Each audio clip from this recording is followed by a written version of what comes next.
para allá, hay que ir para allá. Gracias, doctora, por estar con nosotros. Gracias por la invitación. Señores, cuando la familia se convierte en peligro, ¿cuáles son esas señales que no debemos ignorar bajo ninguna circunstancia? Nos los va a explicar la doctora Carmen Sosa, psicóloga clínica. Pero antes de presentarla, yo quiero que Javi nos diga los teléfonos y que también ustedes llamen y nos manden mensajes con sus preguntas sobre este tema. Así es, pueden llamarnos o escribirnos a través del WhatsApp al 809-227-9290. Bienvenida, doctora. ¿Qué tal? Gracias por la invitación. Feliz de estar aquí con ustedes. Usted sabe que cuando la gente vuelve porque fue bien recibida. A veces hay personas, la experiencia fue grata de ambas partes, me imagino, ¿no? Lo fue. Y qué bueno, ¿verdad? Qué bueno. Para mí es un privilegio poder estar con ustedes. Bueno, doctora, mire, esto es un tema que yo sé que nos faltará tiempo para desarrollarlo, porque solamente leer el tema y comentarlo a mí me causa como hasta dolor, porque se supone que la familia es el lugar seguro que tiene una persona, ya sea un padre, un esposo con su esposa, los hijos con sus padres, donde entienden que ese techo o ese lugar donde usted está con su familia, usted está seguro. Nunca va a entender su organismo, su sistema nervioso, que tiene que alterarse o pensar que en algún momento un hermano, una hermana, un papá le va a hacer daño. ¿Qué está pasando en nuestra sociedad? Que esto lo estamos viendo cada vez más frecuente, como normal.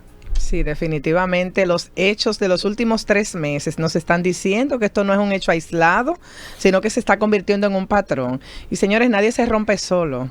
Y hay una historia detrás de toda conducta. Todos esos casos, si nos ponemos a indagar sobre el sistema familiar, lo que estaba pasando allí, la salud mental de esas personas, el estado emocional que estaban viviendo estas personas, evidentemente nos dicen que no fue de la noche a la mañana. Nadie agarra y de la noche a la mañana y le hace daño a sus hijos o a los niños que tiene viviendo en casa por nada. Vamos a entenderlo desde el lado de la psicología, así que usted lo termine de desarrollar ahí para que la gente también vea esos casos puntuales. El caso de la madre que tristemente envenenó a sus 3 hijos con un jugo, dicen, y ella también. Entonces usted dice que eso no es que ella se levantó y de repente una reacción emocional la hizo hacer esto. De hecho, los comentarios de los vecinos en las entrevistas que se le hicieron, ¿verdad? Los noticieros y la supuesta carta que dejó nos habla de que había un estado emocional crítico, de desborde, donde ella dice, esto era mucho para mí.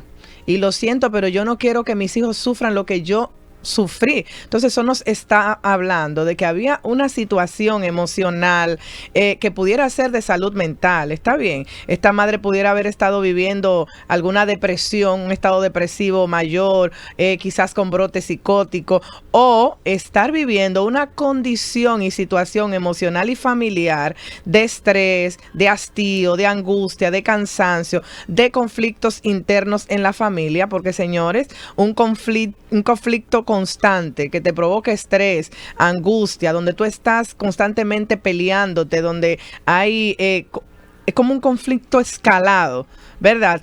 Puede generar en las personas una reacción que lo lleve a una situación trágica. No, y también usted menciona un punto muy importante, un conflicto a veces hasta ni hablado. Exacto. Porque hay personas que tienen ese problema interno porque son cero conflictos, no saben tampoco enfrentar a una persona y poner ciertos límites, y eso también lo deja como que vayan fluyendo hasta un momento en que tú tienes que poner un stop y decir, no, mira, tú llegas hasta aquí. Pero hay personas que no saben hacer eso y detonan con situaciones como la que acabamos de ver. Fíjese, el niño también de hace como una semana que escribió una carta y que se hablaba de unos amigos que él consideraba esos amigos como sus hermanos, porque no tenía tampoco esa relación con sus hermanos tampoco tan cercana. Tenemos que entender que no todos tenemos los mismos recursos emocionales, o sea, la misma capacidad de resiliencia, de manejo de conflicto. No todos tenemos el mismo nivel de tolerancia a la frustración. Hay personas que tienen muy baja tolerancia a la frustración y se desbordan con cosas que naturalmente nosotros manejamos. Por ejemplo, una persona en el tránsito puede todos los días tomar un tapón y decir, bueno, este es el tapón, pero otro puede estresarse mucho, puede sentirse agobiado, puede desbordarse, salir del carro y dispararle a alguien porque me rozaste el carro, y eso lo hemos visto muchísimo aquí en el tránsito, o pelearse con otro porque me dijiste algo y me bajaste el cristal. Entonces, todos cargamos situaciones emocionales que los demás no saben ni conocen. Y evidentemente, para que una madre, señores, llegue a un desenlace como ese, tiene que estar viviendo en su mundo interno, tiene que estar quebrado, su mundo interno tiene que estar roto y tiene que estar sintiéndose tan ofuscada. Y ojo con esto, cuando una persona está con depresión, o viviendo niveles altos de ansiedad, o viendo una situación sin esperanza, no sé qué voy a hacer con esto, ya no encuentro cómo solucionarlo, no tengo a quién ir, desesperado, adquiere algo que se llama visión de túnel. Visión de túnel cuando la persona solo tiene foco para el problema, solo tiene foco para lo que estoy viviendo y no veo alternativas, no puedo distinguir soluciones, no puedo distinguir nada que me ayude, es salidas. Y obviamente eso puede llevar a la gente a una desgracia. ¿Cómo se ayuda a una persona así? Porque hemos hablado de que la sociedad tiene que involucrarse, las iglesias, todo el mundo, pero está bien. A veces en los barrios todo el mundo se entera de las cosas que pasan, porque los pleitos se hacen en la calle, la gente grita más, pero hay lugares donde nadie penetra, entonces pasan desgracias que no nos enteramos. ¿Cómo ayudamos en un caso y en el otro? Mira, lo primero, yo creo que tenemos que dejar de normalizar la violencia y las crisis emocionales, como que ese es tu problema y yo no me meto. Bueno, aquí hay un dicho que el lío de marido y mujer nadie se meta. O eso son cosas de familia, eso es normal. Ese papá está regañando mal a ese hijo, lo está violentando, pero es su papá, es para que entienda. Entonces, lo hemos normalizado tanto que aún en nuestras propias casas lo vemos y simplemente lo dejamos pasar. Es como que no tenemos que alertarnos. Y yo creo que lo principal y lo más importante, que como comunidad, familia, en el barrio, en el residencial, donde sea que usted viva, por favor recuerde que los demás que están cerca de usted son seres humanos. Y los seres humanos tienen necesidades. Usted puede interpretar, yo no me voy a meter en la vida de nadie, pero necesitamos meternos en el mejor sentido de la palabra. Para después no lamentarnos. Exacto. Qué pena es que alguien al lado tuyo cometa una situación como esta y quizás tú viste porque los vecinos dicen que ella era conflictiva, que peleaba mucho, que discutían, que era muy celosa. Entonces, ellos vieron, escucharon pleitos, tal vez escucharon comentarios, porque quizás en las áreas residenciales o donde hay apartamentos no sea tan fácil mirar lo que está pasando, y aún así a veces se ven cosas. Tú ves en el parqueo que pasan cosas, o ves que la vecina hace 4 días que tú no la ves que sale. Todos los días tú ves que ella sale y te saluda, y de repente hace 4 días que tú no la ves, que no te saluda o que sale y no dice nada. Pero, entonces algo está pasando. Pero le digo algo, doctora, le puedo decir algo. Mire, pasa, por ejemplo, que sobre todo en los residenciales o en los edificios donde las personas viven, en las ciudades un poco más civilizadas, con un poco más de formación y de educación, diríamos, que la gente ni se saluda. O sea, pasa que estamos viviendo como viven muchas personas en Estados Unidos. Y es lamentable. Que usted está en un edificio y usted no conoce a su vecino. Y lo que yo aprendí, yo que vengo de un pueblo, que tu vecino es tu familia más cercana. Sí, definitivamente. Que la que, por ejemplo, en la cual tú puedes dejarle a tu muchacho, mire, tengo que salir huyendo de una emergencia o tengo que salir a hacer algo, pero ya eso no se está viviendo en esta etapa. ¿Qué está pasando con esta generación? Porque cada vez eso va acrecentándose más. ¿Qué va a pasar con la generación, con nuestros hijos? Mira, en la teoría de la terapia transgeneracional, eso se llama regresión social. Y significa cuando la sociedad está regresando a estados primitivos en donde no me importa la vida de nadie y en donde no hay orden, en donde no hay leyes que se cumplan, en donde los seres humanos no están sintiéndose ni acompañados, ni cuidados, ni protegidos por otros seres humanos. Y lamentablemente, de hecho, la Biblia inclusive lo dice, que por la maldad de algunos el amor de muchos se enfriará. Y eso está siendo una realidad en nuestra sociedad dominicana. Porque antes tú escuchabas esas cosas como por allá. En otro lado, Sí, sí. en otro lado. Y tú decías, lejos. aquí no se da eso. Me gusta irme de vacaciones para Dominicana porque puedo salir, juego con locos, pero en Estados Exacto. Unidos estoy trancado, pero aquí estamos en lo mismo. Pero se está volviendo muy recurrente el hecho de que la violencia está llegando a puntos muy extremos, porque siempre ha existido. Pero estos puntos tan extremos nos están diciendo, nuestra sociedad tiene un grito de auxilio, necesita ayuda. Bueno, vamos a hacer una pausa, pero cuando regresemos de esta breve pausa, vamos a seguir conversando con este tema y queremos que ustedes les hagan sus preguntas a la doctora, ya sea por mensaje de texto o de WhatsApp, perdón, yo estoy más perdido. Usted habló de que estamos atrás, yo estoy en mensaje de texto. Yo quiero ver quién me va a mandar un mensaje de texto. La telefónica. Vamos a la pausa, que ustedes saben cómo tiene que mandar el mensaje. Ya volvemos. Hablábamos luego de en la pausa, porque tenemos una llamada, ¿verdad? Vamos con la llamada que tiene la prioridad. Hola. Baja un poco el sonido de su radio, por favor. Buenas tardes. ¿Quién nos habla y de dónde? Saludos, bendiciones. Amén. ¿Cómo están todos ahí en cabina? Bien. Cuéntenos. Qué bueno. Hablo por una pregunta que tengo. Doctora, pasa que yo tengo literalmente 2 días que no puedo dormir. Me han pasado anteriormente. De hecho, voy en este momento rumbo al médico por emergencia, porque me siento al borde del colapso. ¿Sabes cuando todo te molesta? Bueno. Escuchar hablar a alguien, hasta una gota cayendo de un sitio, de la ducha, todo, y no logro conciliar el sueño. Me he tomado hasta 2, 3 pastillas para dormir y no puedo conciliar el sueño. Y estoy preocupado porque realmente es lo más incómodo que he podido vivir en mi vida. Ahí la Qué doctora le va a por dar Qué su su bueno, llamada. sí, Y y está qué bueno yendo a que buscar está ayuda. yendo a buscar ayuda de una vez. Es muy probable, después que lo atiendan, ¿verdad? En emergencia, quizás que le ayuden con algo para dormir. Tenemos que analizar qué está detonando ese estado de alerta, porque él está en estado de alerta, no puede dormir, está irritable. Es muy probable que esté manejando niveles altos de ansiedad o de estrés. Entonces, después que vaya al médico, por favor, haga su consulta con un psicólogo o con un psiquiatra para identificar si es que hay un detonante, señores. Por eso dije, nadie amanece así de la noche a la mañana.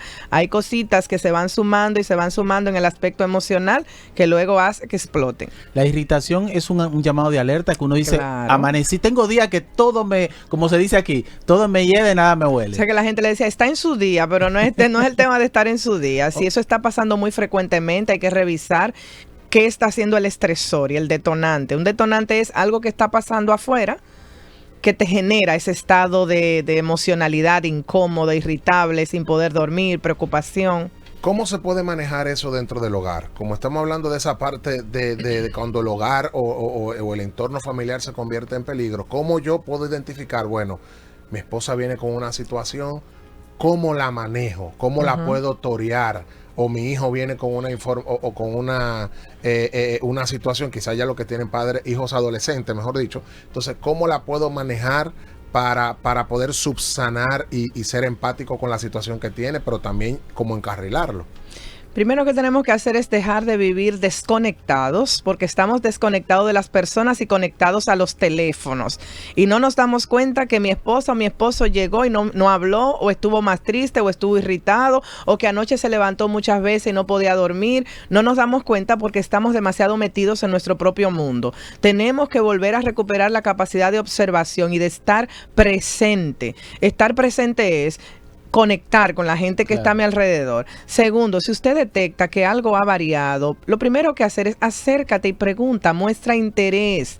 Empatía se llama. O sea, ¿qué te Prestando pasa? atención, ¿verdad? Exacto. No con el teléfono de, ¿qué te pasa? Es que ese es el tema. Yo creo que nos hemos desconectado demasiado Es de verdad. las personas y estamos tan metidos en las redes sociales que mi hijo llega, se mete a su cuarto, no dice nada, se queda toda la tarde y yo no me he dado cuenta.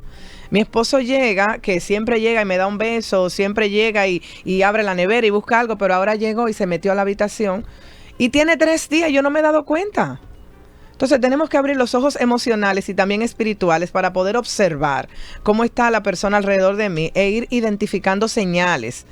¿Qué es una señal? Un comportamiento que no es habitual en la persona que vive contigo. Excelente. Tenemos un mensaje, doctora. Cuéntanos, Javi. Aquí nos escriben bendiciones. Soy una mujer normal que trabaja, tengo un hijo y un esposo. Tengo muchos temas que a veces quiero hacer un bulto e irme lejos donde nadie sepa de mí, tanto por lo laboral y como las compañeras que quieren hacerme la vida imposible, que es algo que no tenía en cuenta y hace 5 años sin aumento salarial y que quiere hablarle al jefe a ver si resuelve todo en su casa. Wow. Y Ven, que ella siente que tiene va a un parar tema, loca. ella tiene un tema laboral. Más común de lo que uno se imagina. Que es muy común, ese estrés laboral, esa presión, ese hostigamiento por compañeros de trabajo y un trabajo que no remunera. Señores, las crisis económicas, la dificultad para cubrir las necesidades básicas, crean mucho desbalance en la vida emocional de las personas. Las deudas. Eso es las deudas, el no saber de dónde va a aparecer para pagar el próximo mes, el que esto no me alcance y me voy 8 y 10 horas de mi casa a coger tapón y no compensa, ¿verdad? Entonces, tanto sacrificio para exacto. nada. Entonces ella está diciendo que tiene una situación emocional que ven que va en escalada. O sea, hace ya un tiempo donde ella está sintiéndose mal por la situación, pero ella está al punto de que ella quiere recoger todo e irse. ¿Y cuál es el consejo que se le daría a una persona así? Entonces, necesitas detenerte. Detenerte significa, estás reconociendo que estás al borde, hay que buscar ayuda. Tienes que identificar si estar en ese trabajo vale la pena a costa de tu salud mental. Rapidito hay una más. También nos escribe: buenas tardes, les habla Francisco de La Caleta. A la doctora, si me podría decir qué tiene que ver la desintegración del núcleo familiar con la violencia que está pasando en estos tiempos. Muchísimo, porque la sociedad se nutre del núcleo familiar. Y si una familia no tiene valores, porque la violencia empieza en casa. La aprendemos en casa. De hecho, nuestros patrones familiares de cómo usted resuelve los problemas, de cómo usted responde ante la vida, de cómo usted maneja sus emociones, generalmente se aprende. Las primeros aprendizajes los tenemos en casa y son muy permanentes, se quedan en nuestra vida. Entonces, tú sales de casa con esta idea de que, escuchen esto de algo que me llamó la atención. O sea, tú le dices, no puedes pegarle a la esposa, no le pegues al perro, no le pegues, pero si el niño se porta mal, o sea, porque si pegas al perro eso es violencia, si le pegas a la esposa es violencia, pero si el niño se porta mal y tú le pegas, eso es corregirlo. Okay. Entonces, esa interpretación que tenemos de la violencia, señores, que todos... Porque vivimos en Latinoamérica. En Latinoamérica se nos enseñó y eso se resuelve. que la forma de hacer entender a un niño era dándole golpes. Nosotros lo hemos hecho y lo vivimos también.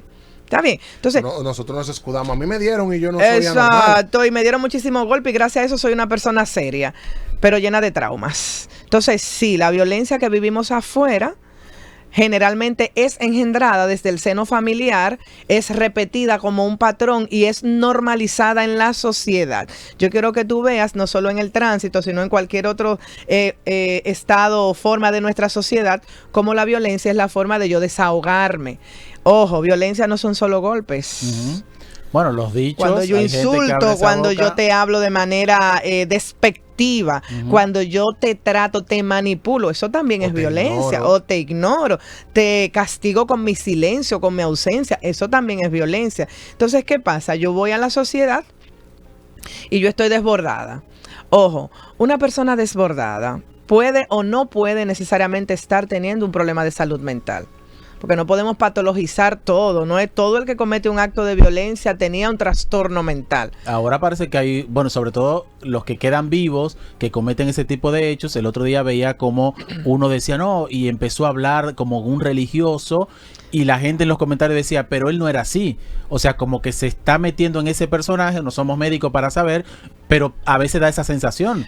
Por que eso se está digo, haciendo el... Se necesita un profesional de la salud mental que pueda distinguir, ok, estos son signos o síntomas de un trastorno mental, o esto viene por uso y abuso de sustancias, que también da síntomas de trastorno mental, o es por un desequilibrio emocional en su sistema familiar. Que muchas veces viene con resentimientos que tiene por la falta de un padre, por la falta de una madre, por la comparación excesiva entre los hermanos. De hecho, las heridas que traemos de nuestro sistema familiar, señores, las carencias emocionales, las personas que se han sentido abandonadas, rechazadas, que no han sido amadas, no tienen un trastorno mental, pero sí tienen unas condiciones emocionales y unas carencias que hacen que tú sientas vacío, la vida vacía, que no vales, que nadie te quiere, que no eres importante. Ojo, doctora, que nada te llena, aún la gente estando en una comunidad religiosa. Definitivamente. Dígase que no sea solamente evangélica, puede ser Cualquiera. aún personas estando en una comunidad que se supone que dicen, bueno, Dios es el que llena todo ese vacío, lo que la gente suele decir muchas veces, aún estando ahí, tienden ese vacío y tienen ese desequilibrio emocional. Y creemos que Dios llena todo ese vacío, pero hay una parte que nos toca a nosotros hacer. Claro. Es que generalmente creemos, yo llegué a Dios, conocí su palabra, ya todos mis traumas se sanaron, todo lo que viví mientras crecía, todas mis carencias ya fueron llenadas. Y no es así. Dios me llama, me muestra mis carencias y ahora yo tengo que empezar a trabajarlas, Claro. a dejar de vivir en esa carencia del pasado, en todo lo que no tuve, para empezar a caminar ahora de manera sana en lo que necesito tener en este momento de mi vida. Rápidamente, doctora, veo en algunos mensajes eso algo, está lleno. algo que sí, pero hay algo que me está llamando la atención, el tema del abandono. O sea, como que son dos soluciones, o la persona se quita la vida o le quita la vida a lo que están, o se va. Acá hay una pregunta sobre esto también, a ver qué es lo que se dispara en la mente que provoca eso.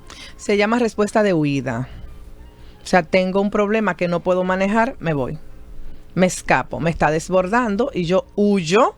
Y puedo huir hacia varias situaciones. Me voy de la casa, me meto a las drogas y al alcohol o a los juegos de azar. Me voy a vivir una vida desenfrenada o me escapo inclusive, ojo con esto, hacia mis creencias religiosas, porque como no puedo ordenar mi vida, me enfoco todo en la iglesia y en el servicio eclesiástico para no hacer frente a mis dolores, a mis traumas y a mis propias situaciones. Eso pasa Entonces, mucho. muchísimo, más de lo que nos imaginamos. Son luz afuera y oscuridad dentro. Exacto, entonces tú te encuentras con personas que son cristianas, pero que tienen malas relaciones con todo el mundo, que son cristianas, pero lamentablemente están llenas de ansiedad y depresión porque son humanas, son seres humanos que vienen con muchísimos problemas emocionales y familiares y se escapan a, ya, yo conocí a Dios, tengo la Biblia y es todo lo que necesito, pero sigo teniendo mi problema de abandono, sigo teniendo mal manejo de conflicto, sigo teniendo dificultad para manejar el estrés